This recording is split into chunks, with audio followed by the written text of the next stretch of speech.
On the morning of August 6, at 9:12 a.m., a Z-9 military helicopter imported from China took off from Accra Military Airport in Ghana. The helicopter was part of Operation Vanguard, a mission aimed at fighting illegal gold mining. The flight was headed toward the Obuasi gold mining area. But less than 40 minutes after takeoff, the helicopter lost contact while flying over the hilly terrain of Ashanti province and ultimately crashed in a dense forest. Tragically, there were no survivors. Among the 8 victims were several high-profile political figures from Ghana. Edward Omane Boama, aged 50, had taken office in January and was tasked with preventing Islamic militants from Burkina Faso and Mali from infiltrating Ghana. Ibrahim Murtada Muhammad, also 50, who served as the Minister of Environment, Science and Technology, had long opposed illegal mining in the region and had publicly criticized business people for destroying local rivers. Also among the victims were Acting Deputy National Security Coordinator Alhaji Muniru Mohammed and Samuel Sarpong, Vice Chairman of the ruling National Democratic Congress. The identities of the crew members were also confirmed: Squadron Leader Peter Bafemi Anala, Flight Officer Manintuam Amparu, and Sergeant Ernest Otto Mensah. At 9:50 a.m., radar lost contact with the aircraft. The last known location was in the dusty, hilly area of western Ashanti. By 10:30 a.m., the first photos of the crash site were circulating on WhatsApp and Facebook. The helicopter's military green body had been reduced to a charred wreck, with its rotor blades snapped off and stuck into the scorched earth. The tail number was barely visible. Witness Emmanuel Aje Mensah shared his account with GhanaWeb, describing how he heard a loud explosion, like a bomb going off, and he saw flames reaching 2 stories high when he arrived at the crash site. Farmers in the area, who reported foggy conditions that morning, said the helicopter was flying unusually low before the explosion occurred.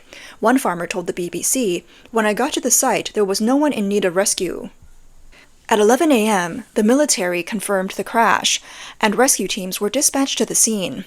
By 2 p.m., the Ministry of Defense confirmed that all 8 people had died. President John Mahama called the incident a national tragedy and declared 3 days of national mourning. He ordered all government institutions to fly their flags at half-mast. Education Minister Haruna Idrisu told the BBC that the president was deeply upset and almost speechless. This crash represents the most serious of the 3 emergency incidents involving the Ghanaian Air Force's Z-9 helicopters in recent years. In 2020, a Z-9 made an emergency landing near Tamale Airport, and in 2024, another helicopter had to make a similar landing in western Ghana. Within 24 hours of the crash, major media outlets including BBC, CNN, and Reuters also avoided mentioning that the helicopter was made in China. The BBC's headline read, "Ghana helicopter crash kills ministers," and CNN's headline was, "Military helicopter crash kills top ministers in Ghana." It wasn't until the following day that the BBC mentioned the Z-9 model, but still did not specify that it was made in Harbin, China. This means that during the critical 24-hour news cycle, international audiences saw no mention of China in the headlines.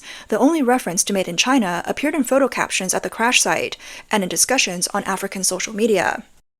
Now let's talk about the Z-9's origins. The Z-9 roots to the French-made SA-365 Dolphin helicopter, produced by Aerospatiale in the 1980s. The Dolphin was a top-of-the-line model at the time, known for its advanced composite rotor blades, flexible hubs, and Ariel turboshaft engines. In 1979, a Chinese delegation visited the US, Canada, and France to select a suitable helicopter model, ultimately choosing the Dolphin.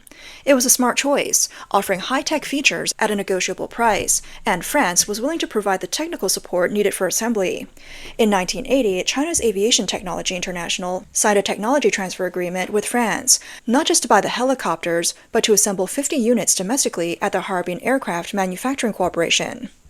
This project marked the first time China had introduced Western helicopter technology. The Z-9 began production in 1980, with 28 basic units being assembled. Later, models with new engines, called the Z-9A, were produced, and by 1990, all 50 units were delivered. This technology transfer helped China leap forward in helicopter manufacturing. It introduced the use of fiberglass, Kevlar, and carbon fiber composites, and China learned advanced techniques for rotor and hub manufacturing. The country also adopted new processes like CNC machining, electron beam welding, and non-destructive testing, significantly improving precision and durability. The goal was to fully domesticize production. By 1992, the Z9A had reached a 72% domestic production rate, with the engine achieving a 91% domestic rate. The first domestically produced Z9 passed flight tests and entered small-scale production. However, issues arose as the technology became outdated. After the contract was signed, France issued upgraded versions of the Dolphin, the N1 and N2, which China couldn't fully keep up with. As a result, the technology froze in the 1980s. Additionally, the contract was poorly written, with weak provisions on lifespan and delivery schedules. When domestic production began, export models used local parts, which helped reduce costs but also lowered the performance standards. The French Dolphin helicopter has continued to evolve with significant upgrades to its power system, avionics, and protection features.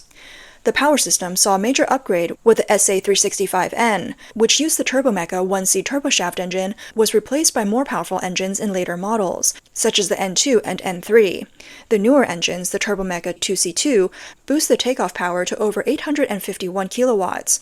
In addition, the FADEC, or Full Authority Digital Engine Control System, was introduced to enhance engine management. The N3 model was specifically designed to handle extreme environments, with improvements that allowed to take off in temperatures as high as 45 degrees and at altitudes of 2,000 meters. In terms of avionics, the newer Dolphin models feature a glass cockpit, larger multifunction displays, digital autopilot systems, and GPS-INS navigation systems. These upgrades allow the helicopter to connect with NATO standard data links, significantly improving its ability to carry out missions like maritime search and rescue and anti-submarine operations. The protection system was also upgraded, especially in the naval version of the Dolphin. The helicopter now comes with folding rotor blades, anti-corrosion coatings, infrared decoy dispensers, and radar warning receivers. These enhancements make it better suited for long-range operations in high-threat environments. By contrast, China's Z9 has only made minor modifications to its basic design, like adding anti-tank missiles and adjusting fire control systems. The power system, rotor blades, and protection systems have not seen significant improvements for years. As a result, the Z9 lags behind France's newer models in terms of performance and adaptability. This is the story of the Z9, a helicopter that was ahead of its time when it was first produced but has remained static ever since. It stands as a symbol of China's early progress in helicopter manufacturing, but also highlights the ongoing technical challenges the country faces, especially in the challenging climates of Africa. 2. Information control and structural weaknesses, from procurement to the crash. The arrival of the helicopter in Ghana happened 10 years ago. On February 18, 2015, John Mahama, who was also the president at the time, proudly announced during a press conference that Ghana was purchasing 4 Z9EH helicopters from Harbin Aircraft Manufacturing Corporation in China. Ghana didn't have to pay for them up front. The Chinese government's import bank provided a loan. At about half the cost of similar Western helicopters, the deal seemed like a great value. The contract included spare parts, equipment, maintenance, and training, which made it an even better deal. But more importantly, these helicopters weren't just for show. They were designed to secure Ghana's offshore drilling platforms and production vessels, assist in patrols, rescue operations, and emergency responses. In short, they were key to the country's economic lifeline. At the time, the deal seemed like a win, cheap, effective, and with the president getting praise for making such a smart move. On September 23, 2015, the helicopters were officially showcased at the Burma Camp military base in Accra. The Chinese ambassador to Ghana and top Ghanaian defense officials were there, smiling and shaking hands. What seemed like a great deal at the time would later reveal itself as a costly mistake. The first pitfall: slow spare parts delivery. African defense analyst Darren Olivier had already warned that while the Z9s were cheap up front, spare parts would be slow to arrive. Critical components like the main rotor drive assembly had to be sent back to China for repairs, a process that could take anywhere from 3 to 6 months. Z9 accidents involving the Ghanaian Air Force, one in Tamale in 2020 and the other in Baksukram in 2024, were directly caused by delays in parts. During the waiting period, the helicopters were grounded, which not only affected the individual aircraft, but also disrupted the entire fleet's ability to carry out its missions. The second pitfall: inadequate training. When the helicopters were first delivered, Chinese technicians were sent to Ghana for training, and everything seemed fine. But once the training period was over, the technicians had to return to China. This left the Ghanaian pilots and ground crew with no support for dealing with complex issues. When problems arose, the only option was to send emails or make international phone calls, waiting days for a response. In China, experienced military engineers often diagnose an issue by just the sound of the engine. For example, they might immediately identify that there's sand in the gearbox based on the noise. They could then fly out to the site the same day to fix it. But in Ghana, the communication was reduced to basic emails like, "Please check gearbox abnormal noise." While the message was technically correct, it lacked the essential details and sense of urgency needed to resolve the problem quickly. The third pitfall: media control. Within 24 hours of the crash, major international media outlets avoided mentioning that the helicopter was made in China. It wasn't until defense websites got involved that the full details of the crash, including the helicopter's model, delivery year, and financing source, were made public. This wasn't a coincidence. China's embassy and media outlets often have close ties, and in emergencies like this, embassy officials typically reach out to editors, asking them to exclude specific details, such as the fact that the helicopter was made in China. Outlets like DefenseWeb, not on China's media control priority list, were quick to release all the details of the crash. This highlights China's military sales model. They offer loans, lending money to countries that can't afford the full price, but expect repayment with interest. The helicopters are sold at half the price of Western models, but spare parts can take 3 times as long to arrive. Training is provided initially, but once it's over, countries are left to handle problems on their own. And when things go wrong, a simple phone call is all it takes to silence the media. What made this incident stand out was the involvement of high-ranking officials. If the victims had been ordinary military officers or civilians, it might have gone unnoticed. However, with top government officials on board, the situation has garnered significant attention. This highlights the need for reassessment of the system, especially regarding China's arms trade practices. The current situation mirrors the boiling frog metaphor. People are unaware of the growing danger until it's too late. Political calculations: Beijing's military strategy in Africa. In Africa, every Z-9 helicopter flying through the sky is a geopolitical move made by Beijing. The real goal has never been about simply selling weapons. It's about using military sales to leverage political influence and gain access to valuable resources. The first ledger is at the United Nations in New York. When Western countries pressure African nations over human rights issues or impose arms embargoes, Beijing steps in with military contracts that come without any human rights conditions. In exchange, China secures support from these countries during crucial UN votes. On October 6, 2022, the UN Human Rights Council held a vote on a resolution calling for a debate on human rights issues in China's Xinjiang region. This was a major pressure point from Western countries. However, the resolution was narrowly defeated, with 19 votes against, 17 in favor, and 11 abstentions. In the critical list of countries that voted against the resolution, names like Cameroon, Ivory Coast, Gabon, and Namibia stood out. Coincidentally, these countries had all signed substantial military procurement or infrastructure cooperation agreements with China.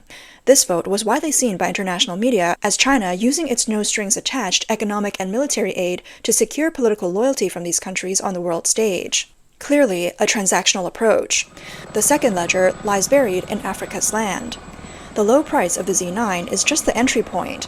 The real payoff comes with the large infrastructure projects that often accompany these military sales, projects like the Bui hydroelectric power station, ports, and railways, all worth billions of dollars. These projects are not only profit centers, but also key parts of China's debt trap diplomacy. China's state-owned military industrial enterprises, like Harbin Aircraft Manufacturing, have one primary mission: to serve the country's political goals first and commercial profit second.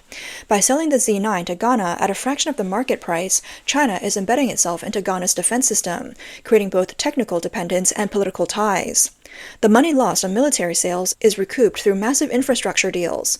China is building and financing the Bui hydroelectric power station, a project worth hundreds of millions of dollars. These infrastructure projects are the real profit centers. Even more strategically, China has secured Ghana's bauxite resources as collateral for the loan. This means that even if Ghana struggles to repay the loan, Beijing still stands to benefit. The third ledger is hidden under the table: public relations expenses. Why are Ghanaian officials willing to accept what seems like an unfavorable deal in the long run? Because both the low-cost military contracts and high-value infrastructure projects include personal kickbacks or commissions for the decision-makers. A brand new helicopter or a massive dam not only provides a legacy project, but also boosts the officials' political standing, securing votes and personal benefits during their terms. The long-term debts and resource losses are forgotten once the deal is signed. From West Africa to the world, the Z9's global reach. The strategy behind the Z9's distribution is straightforward. Target countries with limited budgets, those lacking helicopters, and those less concerned about human rights. Beijing focuses on these markets, offering low prices, loans, and spare parts agreements to secure sales. Let's look at how these helicopters have performed across 3 continents, starting with Africa. In Kenya, the Z9 is used for counter-terrorism and border patrols, with frequent deployments. The hot, dry environment forces the engine to operate near its limits, resulting in slower climbs and requiring reduced payloads for safety. In Mali, the helicopters are involved in peacekeeping missions. The heavy dust acts like sandpaper, wearing down the engines and rotors faster, forcing more frequent maintenance. In Namibia, the Z9 is used for coastal search and rescue. While its listed range is sufficient, strong winds, swells, and the need to hover at sea often lead to early returns from long-distance missions. In Asia, the Z9EC is used by the Pakistani Navy for anti-submarine operations aboard ships. Although it can fly over the Arabian Sea, integration issues with Western avionics and reliance on data translation slow down tactical responses. In Myanmar, the Z9 is regularly deployed in low-altitude, high-temperature conditions. Engine overheating alarms have become an almost routine issue during operations. In Cambodia, the helicopter is used for VIP transport and maritime patrols. The sea mist in the area accelerates corrosion in the aircraft's joints and tail rotor, reducing its lifespan. In Latin America, the Z9 participates in anti-drug operations in the Andes, Bolivia. The thin air at high altitudes reduces power, requiring the aircraft to carry smaller loads and sometimes necessitating multiple trips. In Venezuela, the Z9 is used for coastal defense. However, sanctions have disrupted the supply of spare parts, leading to a higher number of grounded helicopters, some of which remain idle. The common factor across all these cases is clear. The Z9's performance is heavily impacted by environmental conditions. High temperatures over 30 degrees Celsius reduce power by 10 to 15%, requiring lighter loads to avoid risks. At altitudes above 2,000 meters, climb rates drop another 20 to 30%. Coastal environments with salt mist cause rapid corrosion, leading to cracks and fatigues in critical components like rotors. This pattern of risk plays out again and again across different regions. Sometimes helicopters are grounded, other times missions are delayed. In Ghana, the result was the tragic loss of key government officials. The outcome wasn't a matter of bad luck, it's a predictable result of using outdated platforms combined with supply chain disruptions. In the global arms market across Asia, Africa, and Latin America, China isn't just another player, it's the one rewriting the rules. The US focuses on standards of quality, military sales through the DSCA offering comprehensive training, spare parts, and data links. While the price is higher, it ensures reliability and interoperability. France values reliable reputation, continuous upgrades to the Dolphin, a strong maintenance network, and high availability, commanding premium prices. Russia offers the rugged and easy-to-repair approach. The Mi-17-35 is tough, easy to fix, and comes with long-term technical support. And China offers a one-stop package, low prices, loans, and included training. Some commentators have made the analogy that this value meal approach, as seen in Ghana's case, could have an expiration date. The Z9 that once represented the hope for Ghana is now a pile of burnt wreckage.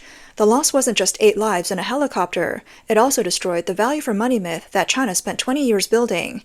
This time, it was Ghana's defense minister and crew. It could be the prime minister or defense chief of another country, or even an entire special forces unit. The real danger of accepting Chinese arms deals is the trade-off, cheap prices in exchange for growing dependency. By the time a country tries to break free, it may find itself already deeply dependent, unable to escape the grip of those initial deals.